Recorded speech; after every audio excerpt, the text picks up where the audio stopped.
আবু সাইদ হত্যাকাণ্ডে জড়িতের অভিযোগে রোকেয়া বিশ্ববিদ্যালয়ের ৭১ শিক্ষার্থীর বিরুদ্ধে শাস্তিমূলক ব্যবস্থা, ১৫ জনের বিরুদ্ধে হবে ফৌজদারি মামলা। যারা ছাত্রলীগের বিভিন্ন কমিটিতে বিদ্যমান ছিলেন, নীতিগত সিদ্ধান্ত তাদেরকে ১ সেমিস্টার বা ২ সেমিস্টার বহিষ্কার করা অলরেডি হয়েছে।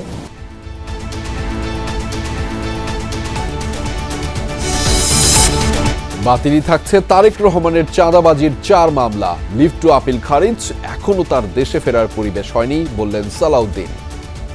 এখনো পর্যন্ত আমরা মনে করি ওনাকে নিয়ে আসার জন্য সম্পূর্ণ পরিবেশ আমরা সৃষ্টি করতে পারিনি, সেজন্য অল্প কিছু সময় লাগবে।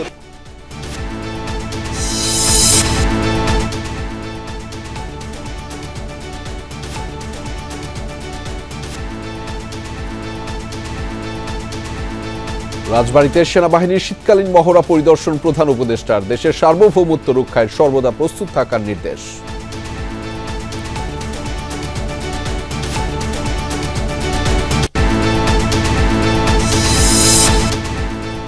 আগুনের ১১ দিন পর খুলে দেওয়া হলো সচিবালয়ের ৭ নম্বর ভবন, ৫ম তলা পর্যন্ত চলছে অফিস, অগ্নি নিরাপত্তা ব্যবস্থা ঢেলে সাজানোর দাবি। পরিষ্কার পরিচ্ছন্নতার ব্যাপারটা গত ২ দিনে ক্লিয়ার করে ফেলা হয়েছে। পানির সমস্যা এখনো পানি ক্লিয়ার দেয়নি, আর রুম প্রত্যেক রুমে অপরিষ্কার ছিল। বিনিয়োগের পরিবেশ নষ্ট করে গেছে বিগত সরকার, মন্তব্য পররাষ্ট্র উপদেষ্টার। তিক্ত অভিজ্ঞতা ভুলে ব্যবসা করতে আসছে সৌদির আরামকো কোম্পানি। এস আলমের নিয়ন্ত্রণে থাকা ৪টি সহ ৬ ব্যাংকের এমডিকে বাধ্যতামূলক ছুটি, আন্তর্জাতিক নিরীক্ষা প্রতিষ্ঠানের পরামর্শের সিদ্ধান্ত। নাজমুল আবেদিন ফাহিমের সাথে বিসিবি সভাপতির দুর্ব্যবহারের অভিযোগ, অবসান হয়েছে ভুল বোঝাবুঝির দাবি ফারুক আহমেদের। ওরকম একটা মন্তব্য আমি স্পেসিফিক বলতে চাই না মন্তব্যটা কি ছিল, বাট সেটা আমাকে খুবই ডিসঅ্যাপয়েন্ট করেছে। ফাহিমের সাথে নিশ্চয়ই কোনো একটা কথাই সে মানে তার পছন্দ হয়নি, ওই ভুল বোঝাবুঝিটা এখন আর নাই।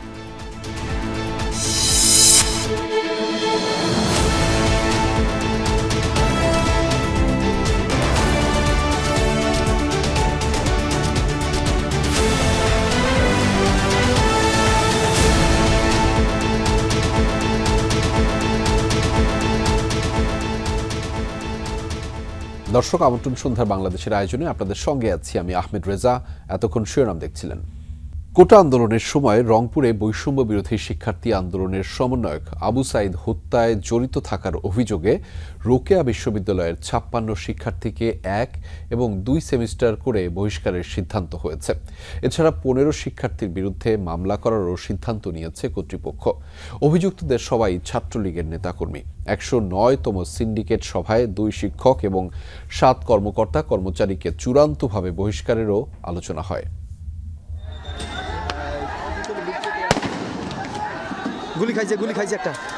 গেল ১৬ জুলাই বৈষম্য বিরোধী ছাত্র আন্দোলনের সময় রোকেয়া বিশ্ববিদ্যালয়ের ১ নং গেটের সামনে পুলিশের গুলিতে প্রাণ হারান ইংরেজি বিভাগের শিক্ষার্থী আবু সাইদ। বিশ্ববিদ্যালয়ের নবনিযুক্ত উপাচার্য দায়িত্ব নেয়ার পর ওই হত্যাকাণ্ডের সাথে জড়িত শিক্ষক, ছাত্র, কর্মকর্তা, কর্মচারীকে খুঁজে বের করতে তথ্য অনুসন্ধান কমিটি গঠন করেন। কমিটির প্রতিবেদনে ৭১ জনের বিরুদ্ধে শাস্তির সুপারিশ করা হয়। রোববার ১০৯তম সিন্ডিকেট সভায় ৩৩ শিক্ষার্থীকে ২ সেমিস্টার এবং ২৩ জনকে ১ সেমিস্টার করে ড্রপের সিদ্ধান্ত হয়। পাশাপাশি ১৫ জনের বিরুদ্ধে আইনগত ব্যবস্থা নেয়ার কথাও জানান উপাচার্য, যাদের বেশিরভাগই নিষিদ্ধ ঘোষিত সংগঠন ছাত্রলীগের নেতাকর্মী। যে সকল শিক্ষার্থী এক্সিস্টিং ছিলেন তাদের বিষয়ে নীতিগত সিদ্ধান্ত, তাদেরকে ১ সেমিস্টার বা ২ সেমিস্টার বহিষ্কার করা অলরেডি হয়েছে। আজকে সেটা কনফার্মেশন হলো এবং তাদেরকে আমরা যে সকল ডিপার্টমেন্টের শিক্ষার্থী ছিল সেই সকল ডিপার্টমেন্ট আগেই আমরা অবহিত করেছি। সে সিন্ডিকেটের অ্যাপ্রুভালটা আমাদের এখানে ছিল, সেই অ্যাপ্রুভালটা আজকে কনফার্ম হয়েছে। আবু সাইদ হত্যা ও শিক্ষার্থীদের ওপর হামলার ঘটনায় সাময়িক বহিষ্কারকৃত ২ শিক্ষক এবং ৭ কর্মকর্তা কর্মচারীকে আগামী সিন্ডিকেট সভায় চূড়ান্তভাবে বহিষ্কারের সিদ্ধান্তের কথাও জানান উপাচার্য। তাদেরকে কারণ দর্শানোর নোটিশ দিয়েছি, তাদের সেই নোটিশের আলোকে কোনো আমরা জবাব পাইনি। যেহেতু তারা পলাতক, আমরা আগামীতে একটা পূর্ণাঙ্গ আমরা তাকে বহিষ্কার করার একটা আগামী সিন্ডিকেট আমরা এজেন্ট আকারে উঠাবো। সিন্ডিকেট সভায় 2018 সালের আইন অনুযায়ী আবু সাইদ হত্যার ঘটনায় অভিযুক্তদের বিষয়ে সিদ্ধান্ত নিতে উপাচার্যকে সমর্থন দেয় সিন্ডিকেট সদস্যরা। এছাড়াও ছাত্র সংসদ নির্বাচনের আগে ক্যাম্পাসে কোনো ধরনের অভ্যন্তরীণ নির্বাচন না করার সিদ্ধান্তও হয়। জাহিদ হাসান, যমুনা নিউজ। টিউলিপ সিদ্দিকীর পর এবার শেখ রেহানার আরেক মেয়ে আজমিনার বিনামূল্যের ফ্ল্যাটের সন্ধান মিলল লন্ডনে। ক্ষমতাচ্যুত প্রধানমন্ত্রী শেখ হাসিনার ঘনিষ্ঠ আইনজীবীর দেয়া ওই ফ্ল্যাটে বাস করছিলেন ব্রিটিশ এমপি টিউলিপ। প্রভাবশালী ব্রিটিশ গণমাধ্যম দ্য সানডে টাইমস ও দ্য টেলিগ্রাফের প্রতিবেদনে উঠে এসেছে এমন তথ্য। 2009 সালে আজমিনা হক রূপন্তীকে হ্যাম্পস্টেডের ফ্ল্যাটটি উপহার দেন বাংলাদেশি মঈন গনি, যেটিকে ঠিকানা হিসেবে ব্যবহার করেন টিউলিপ। লেবার পার্টির হয়ে মাত্র 16 বছর বয়সে রাজনীতিতে যোগ দেয়া টিউলিপ সিদ্দিকী যেন এখন ব্রিটিশ রাজনীতির গুরুত্বপূর্ণ ইস্যু। একের পর এক দুর্নীতি আর অনিয়মের খবরে বিতর্ক যেন কাটছেই না টানা 4 বারের এমপিকে নিয়ে। এবার ছোট বোনকে উপহার দেওয়া ফ্ল্যাটে বসবাসের অভিযোগ তার বিরুদ্ধে। লন্ডনের অভিজাত এলাকা কিংস ক্রসের পর এবার হাইকোর্টেও মিলল টিউলিপ পরিবারের বিনামূল্যের ফ্ল্যাটের খবর। এ বিষয়ে অনুসন্ধানী প্রতিবেদন প্রকাশ করেছে প্রভাবশালী ব্রিটিশ গণমাধ্যম দি সানডে টাইমস। এতে বলা হয় 2009 সালে শেখ রেহানার ছোট মেয়ে আজমিনা হক রূপন্তীকে হ্যাম্পস্টেডের ওই ফ্ল্যাটটি কোনো রকম আর্থিক বিনিময় ছাড়াই হস্তান্তর করেন বাংলাদেশি আইনজীবী মঈন গনি। অভিযোগ, ছোট বোন আজমিনার নামে থাকলেও হ্যাম্পস্টেডের ফিঞ্চলে রোডের ওই ফ্ল্যাটে বসবাস শুরু করেন খোদ শেখ রেহানা কন্যা টিউলিপ সিদ্দিক। তবে সময়কাল উল্লেখ করা হয়নি প্রতিবেদনে। 2012 সালে কোম্পানি হাউসের নথিতে ফ্ল্যাটটিকে নিজের ঠিকানা হিসাবে অন্তর্ভুক্ত করেন টিউলিপ। 2014 সালেও একটি অলাভজনক প্রতিষ্ঠানের ট্রাস্টি থাকাকালীন উত্তর লন্ডনের ওই ঠিকানা ব্যবহার করেন বঙ্গবন্ধু নাতনি।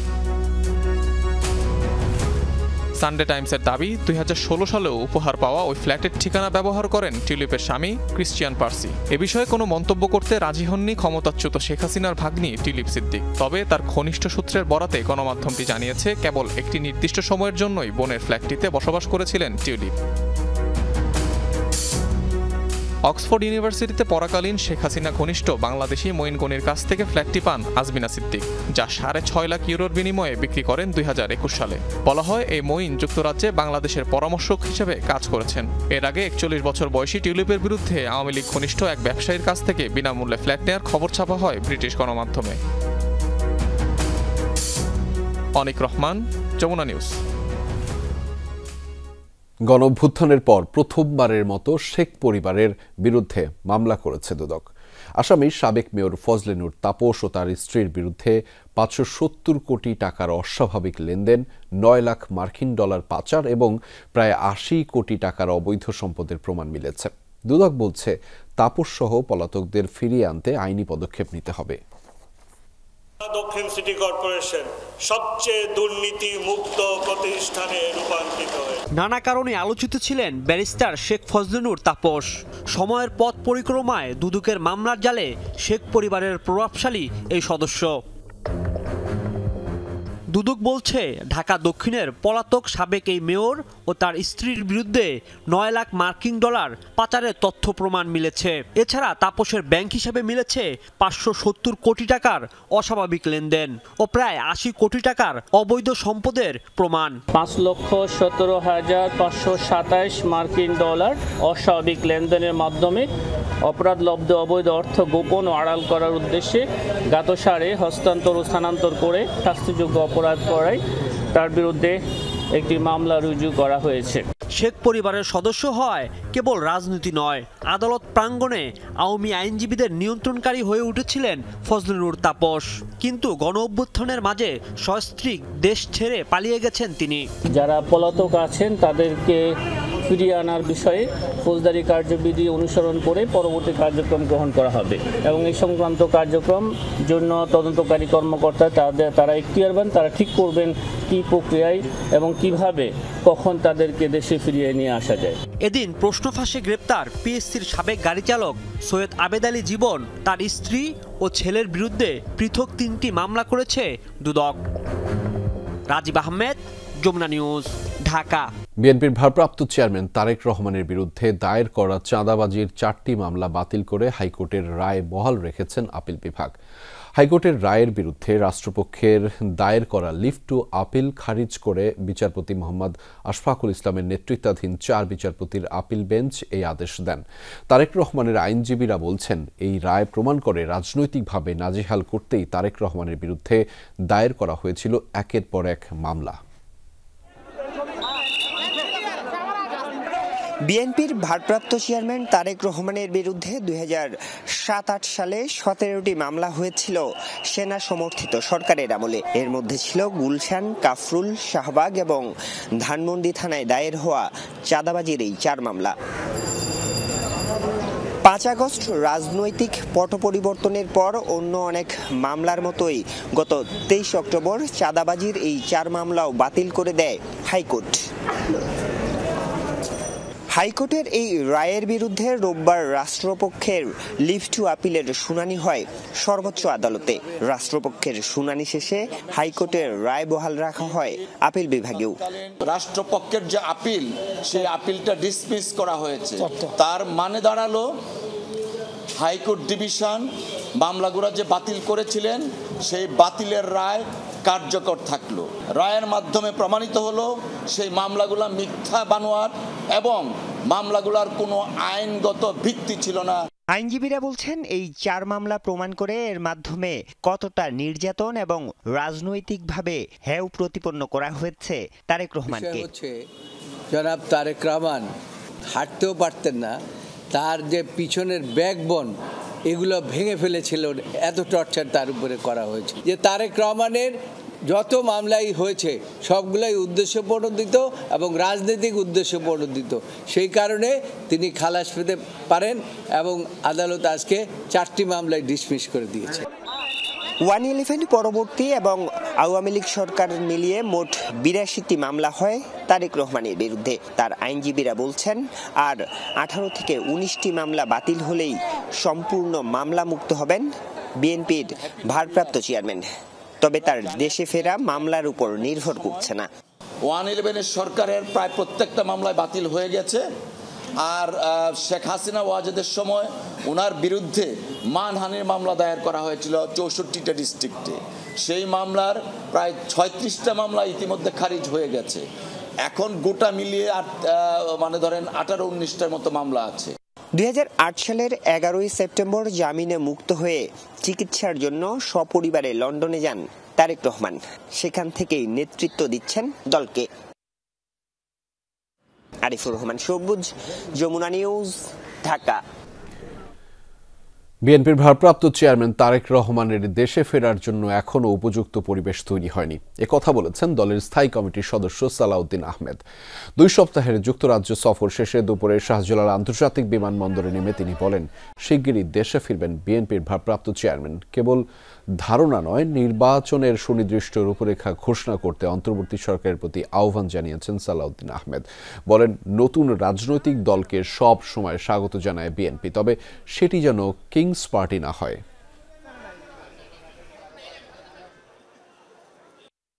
এখনো পর্যন্ত আমরা মনে করি ওনাকে নিয়ে আসার জন্য সম্পূর্ণ পরিবেশ আমরা সৃষ্টি করতে পারিনি, সেজন্য অল্প কিছু সময় লাগবে, অতি অবশ্যই আসবেন। গণতান্ত্রিক পরিবেশে এবং বাংলাদেশের এই অবস্থায় নতুন রাজনৈতিক শক্তির যদি উদয় হয় আমরা স্বাগত জানাবো, তবে সেটা যেন কিংস পার্টি টাইপের এবং সরকারি সহযোগিতায় না হয়ে তারা সুষ্ঠু ধারায় রাজনৈতিক প্রক্রিয়ার মধ্যে জন্মগ্রহণ করে, সেটাই ভালো। দেশের সার্বভৌমত্ব রক্ষায় সেনাবাহিনীকে সর্বদা প্রস্তুত থাকার নির্দেশনা দিয়েছেন প্রধান উপদেষ্টা ডক্টর মোহাম্মদ ইউনূস। দুপুরে রাজবাড়ীতে সেনাবাহিনীর শীতকালীন মহড়া শেষে দেয়া বক্তব্যে এই নির্দেশনা দেন তিনি। সেনাবাহিনীকে নিয়মিত প্রশিক্ষণ চালিয়ে যাওয়ার আহ্বানও জানিয়েছেন প্রধান উপদেষ্টা। সেই সাথে আয়োজিত মহড়ার প্রশংসা করেন ডক্টর মোহাম্মদ ইউনূস।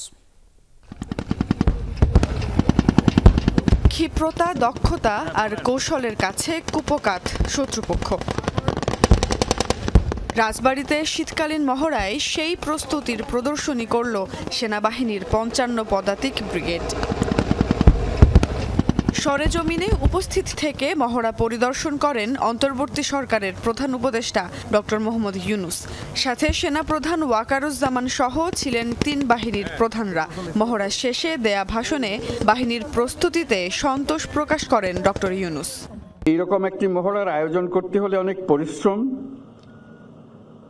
পরিকল্পনা ও সমন্বয়ের প্রয়োজন। এই মহড়া দেখে আমি বুঝতে পারছি যে এটা আয়োজনে ৫৫ ডিভিশনের সকল সদস্য অক্লান্ত পরিশ্রম করেছেন। তাই আমি কনিষ্ঠতম সৈনিক হতে জিওসি পর্যন্ত সকল পদবীকে ধন্যবাদ দিতে চাই। প্রধান উপদেষ্টা বলেন, বাংলাদেশ সেনাবাহিনী জাতির অহংকার ও বিশ্বাসের জায়গা। তাই দেশের যে কোনো পরিস্থিতি মোকাবেলায় সেনাবাহিনীর বাস্তবসম্মত প্রশিক্ষণ চালিয়ে যেতে হবে। প্রশিক্ষণে সর্বোত্তম কল্যাণ এই মন্ত্রে উদ্বুদ্ধ হয়ে আধুনিক ও যুগোপযোগী প্রশিক্ষণের মাধ্যমে আভিযানিক দক্ষতা অর্জন করে দেশের সার্বভৌমত্ব রক্ষায় বাংলাদেশ সেনাবাহিনীর সদস্যগণ সর্বদা প্রস্তুত থাকবে। সেই লক্ষ্যে সেনা সদস্যদের প্রশিক্ষণ হতে হবে বাস্তবসম্মত। রাজবাড়ী সামরিক প্রশিক্ষণ এলাকায় ১ ঘণ্টা ধরে চলে শীতকালীন এই মহড়া। এর মাধ্যমে আরও আভিযানিক দক্ষতা অর্জন করবে বাংলাদেশ সেনাবাহিনী, সেই প্রত্যাশা জ্ঞাপন করেন প্রধান উপদেষ্টা। সুমাইয়া ঐশী, যমুনা নিউজ। রাজনৈতিক দলগুলোর সাথে আলাপ আলোচনা করেই জুলাই বিপ্লবের ঘোষণাপত্র তৈরি করা হবে বলে জানিয়েছেন প্রধান উপদেষ্টার প্রেস সচিব শফিকুল আলম। তবে ঠিক কবে নাগাদ তা ঘোষণা করা হবে সেটা এখনও বলতে পারেননি তিনি। বিকেলে রাজধানীর ফরেন সার্ভিস একাডেমিতে ব্রিফিংয়ে তিনি জানিয়েছেন, ছাত্র জনতার দাবি অনুযায়ী জুলাই ঘোষণাপত্রের খসড়া প্রস্তুতেও কাজ করছে সরকার। বলেন, শেখ হাসিনাকে ফেরত দিতে ভারতের প্রতি সরকারের চাপ অব্যাহত থাকবে। গুমতন্ত্র, চোরতন্ত্র, খুনতন্ত্রের মূল হোতা হিসেবে শেখ হাসিনাকে ফিরিয়ে আনা সরকারের অন্যতম অগ্রাধিকার বলেও জানিয়েছেন প্রেস সচিব শফিকুল আলম।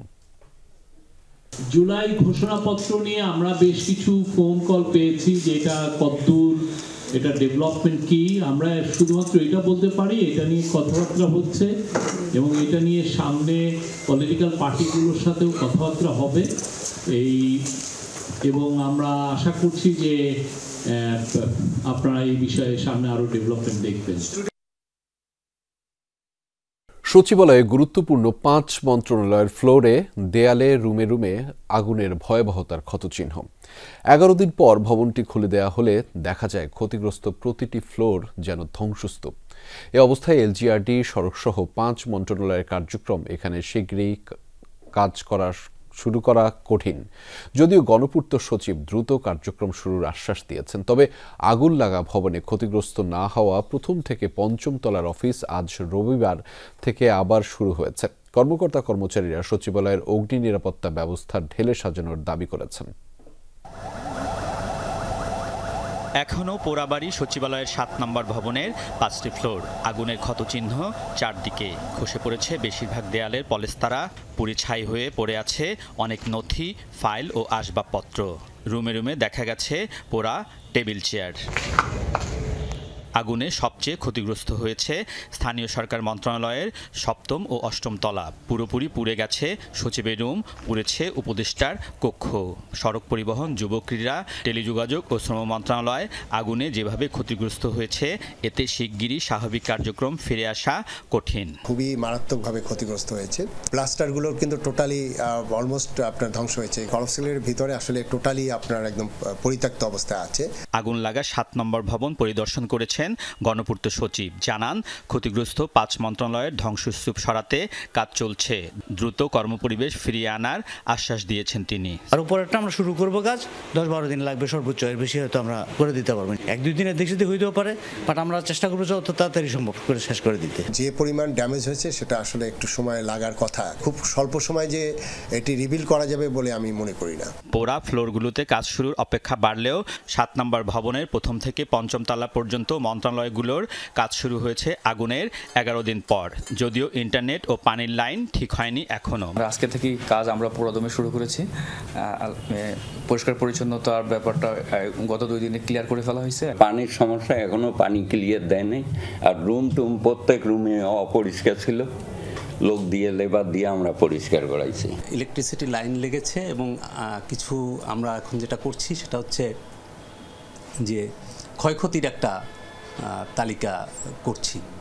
তদন্ত কমিটির প্রাথমিক রিপোর্টে আগুনের কারণ হিসেবে এসেছে লুজ কানেকশন, কিন্তু প্রশ্ন উঠেছে প্রশাসনের সর্বোচ্চ কেন্দ্রবিন্দু সচিবালয়ে আগুন নেভাতে কেন দীর্ঘ সময় লেগেছে।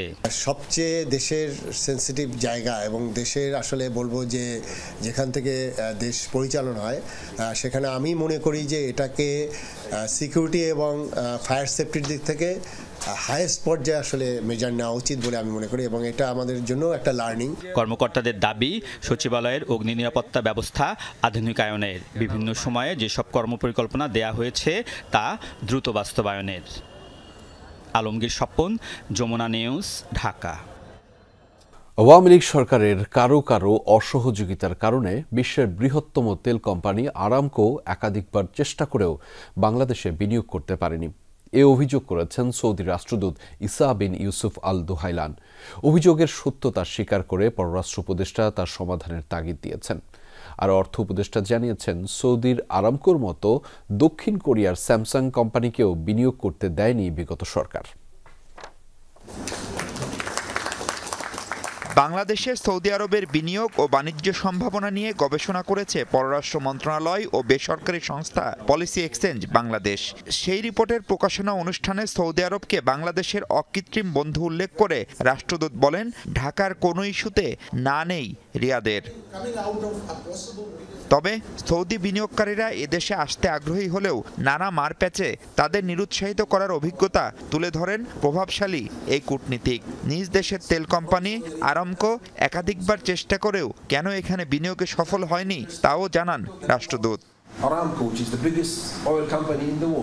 আরামকো বিশ্বের সবচেয়ে বড় কোম্পানি। তারা 2-3 বার চেষ্টা করেছে, কিন্তু এ ধরনের বড় বিনিয়োগ প্রকল্প প্রধানমন্ত্রীর কার্যালয় থেকে সুনির্দিষ্ট মন্ত্রণালয়ে গেলে আটকে যেত। আমরা বুঝি সবাই না, ব্যক্তি স্বার্থে কেউ কেউ এমন করেছে। পররাষ্ট্র উপদেষ্টাও বিনিয়োগ পরিবেশ নিয়ে সৌদি রাষ্ট্রদূতের যে অভিজ্ঞতা তা স্বীকার করে নেন। বলেন, এ অবস্থার পরিবর্তনে কাজ করছে বর্তমান সরকার। দীর্ঘদিন আমরা দাবি করেছি সবচেয়ে বিনিয়োগ বান্ধব পরিবেশ আছে, কিন্তু বাস্তবতা ভিন্ন। আমি আশ্বস্ত করতে চাই এই অবস্থা পাল্টাতে কাজ করছি আমরা। এরপর সৌদি বিনিয়োগকারীরা আসলে ভিন্ন অভিজ্ঞতা হবে তাদের। অনুষ্ঠানের প্রধান অতিথি অর্থ উপদেষ্টা জানান, কেবল সৌদি আরব নয়, আরও কিছু দেশের বিনিয়োগকারীরাও চলে গেছে গেল সরকারের সময়। রাজনৈতিক সরকারের মতো দীর্ঘদিন ক্ষমতায় না থাকলেও কিভাবে বিদেশি বিনিয়োগকারীদের আশ্বস্ত করা যায় তেমন কিছু করে যেতে তারা সচেষ্ট বলেও জানান ডক্টর সালেউদ্দিন আহমেদ।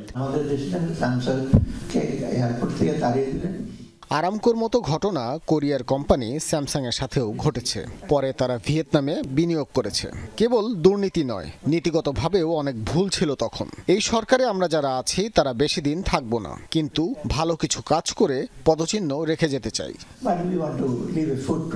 পররাষ্ট্র সচিব মোহাম্মদ জসিমউদ্দিন সৌদি আরবের সাথে অর্থনৈতিক সম্পর্ক বাড়ানোর কথা বলেন।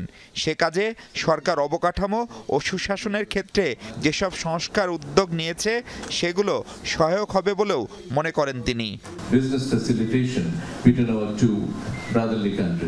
মাহফুজ মিশু, যমুনা নিউজ, ঢাকা। মানুষের ভোটাধিকার ফিরিয়ে দিতে এবং জাতিকে সুষ্ঠু নিরপেক্ষ নির্বাচন উপহার দিতে প্রতিজ্ঞাবদ্ধ ইসি, এমনটা বললেন প্রধান নির্বাচন কমিশনার এএমএম নাসির উদ্দিন।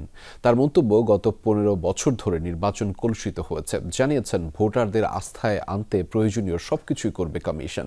জনগণের প্রত্যাশা পূরণে কর্মকর্তাদের স্বচ্ছতার সাথে কাজ করার নির্দেশনা দিয়েছেন নির্বাচন কমিশনাররা।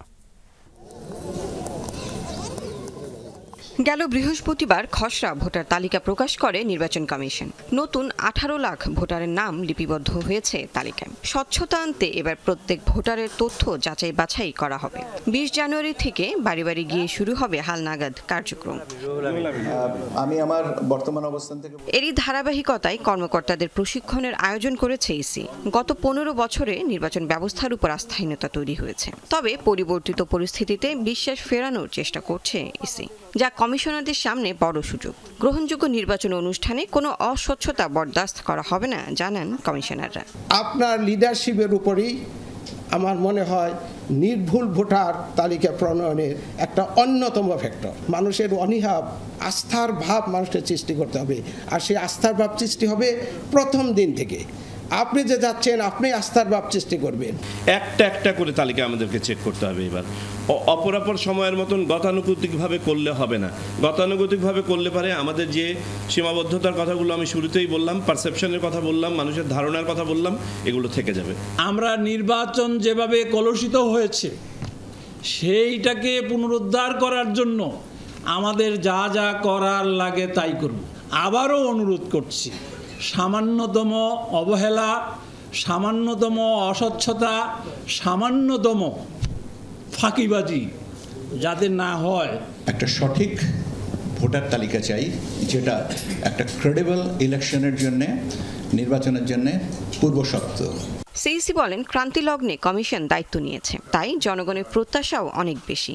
গতানুগতিক পন্থায় চিন্তার সুযোগ নেই। পাশাপাশি বলেন, কর্মকর্তাদের মন মানসিকতার পরিবর্তন না হলে কোনো সংস্কারই ভালো কিছু বয়ে আনবে না। জাতির প্রতি প্রতিশ্রুতি হচ্ছে একটা free, fair and credible election জাতিকে উপহার দেওয়া, যেটা একদিন জাতি বঞ্চিত হয়েছে। তাদের এই বঞ্চনার দুঃখ তারা বলার জন্য আছে, আমরা আছি। তা আমরা দায়িত্ব নিয়েছি ইনশাল্লাহ তাদের বঞ্চনা যাতে আমরা ঘুষাইতে পারি। নির্ভুল ভোটার তালিকা প্রণয়নে কর্মকর্তাদের গুরুত্বের সাথে কাজ করার আহ্বান জানান প্রধান নির্বাচন কমিশনার। সব সংস্কারের বড় সংস্কার হলো নিজের আত্মাকে সংস্কার করা। লাভলি বিথি, যমুনা নিউজ, ঢাকা। বাধ্যতামূলক ছুটিতে পাঠানো হচ্ছে এসালম গ্রুপের নিয়ন্ত্রণে থাকা 4 ব্যাংক সহ 6 ব্যাংকের এমডিকে। বাংলাদেশ ব্যাংকের নির্দেশে এই সিদ্ধান্ত নেওয়া হয়েছে। ব্যাংকের চেয়ারম্যানরা জানিয়েছেন, আন্তর্জাতিক নিরীক্ষা প্রতিষ্ঠানই এমডি সরিয়ে দেওয়ার শর্ত দিয়েছে। বলেন, ঋণ কেলেঙ্কারিতে সম্পৃক্ততা না থাকলে অডিট শেষে এমডিরা আবার শপথে ফিরবেন। গেল 1.5 দশকে সবচেয়ে বেশি অনিয়ম হয়েছে ব্যাংকিং খাতে। লুটপাটে নাজুক অবস্থায় বেশ কয়েকটি ব্যাংক। পর্ষদ পুনর্গঠনের পর এসব ব্যাংকের সম্পদের গুণগত মান মূল্যায়নের কথা জানান গভর্নর।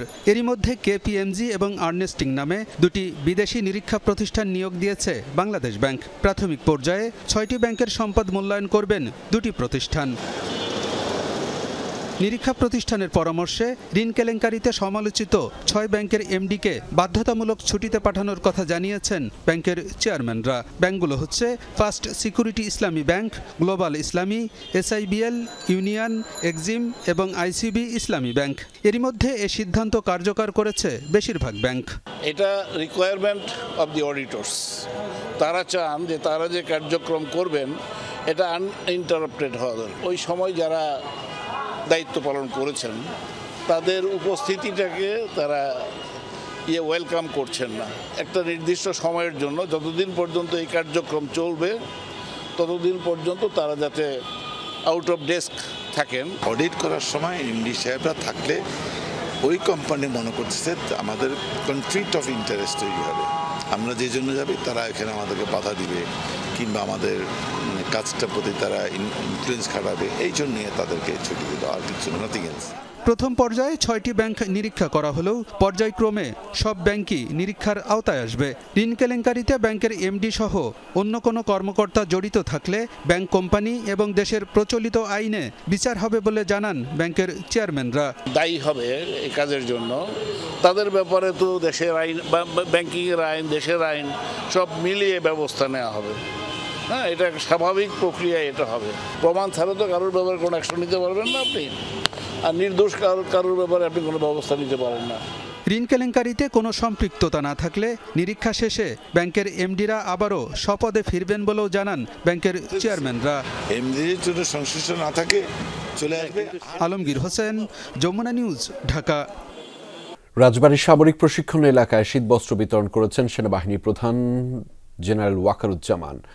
এ সময় রাজবাড়ী সামরিক প্রশিক্ষণ এলাকায় সেনা সদস্যদের অবস্থানের জন্য প্রশাসনিক ভবনের ভিত্তিপ্রস্তর স্থাপন করেন তিনি। এর আগে রাজবাড়ী সামরিক প্রশিক্ষণ এলাকায় 55 পদাতিকের ডিভিশনের শীতকালীন মহড়া পরিদর্শন করেন সেনাপ্রধান। সেখানে উপস্থিত ছিলেন নৌবাহিনী ও বিমান বাহিনীর প্রধানরাও।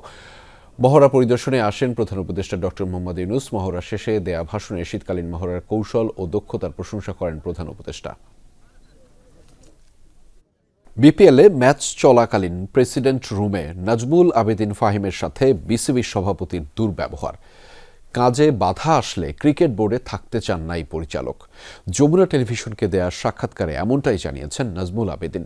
জবাবে ফারুক আহমেদ দাবি করেছেন দুজনের মাঝে ভুল বোঝাবুঝির অবসান হয়েছে। বিপিএলে স্টেডিয়ামের গেট ভাঙচুর, টিকিট নিয়ে দর্শকদের অসন্তোষ, ম্যাচ চলাকালীন প্রেসিডেন্ট বক্সে মন্ত্রণালয়ের কর্তাদের সাথে বাকবিতণ্ডায় সরগরম ক্রিকেট পাড়া। এবার সেই উত্তাপের আগুনে ঘি ঢেলে বিসিবি পরিচালকের সাথে বিসিবি সভাপতির দুর্ব্যবহার।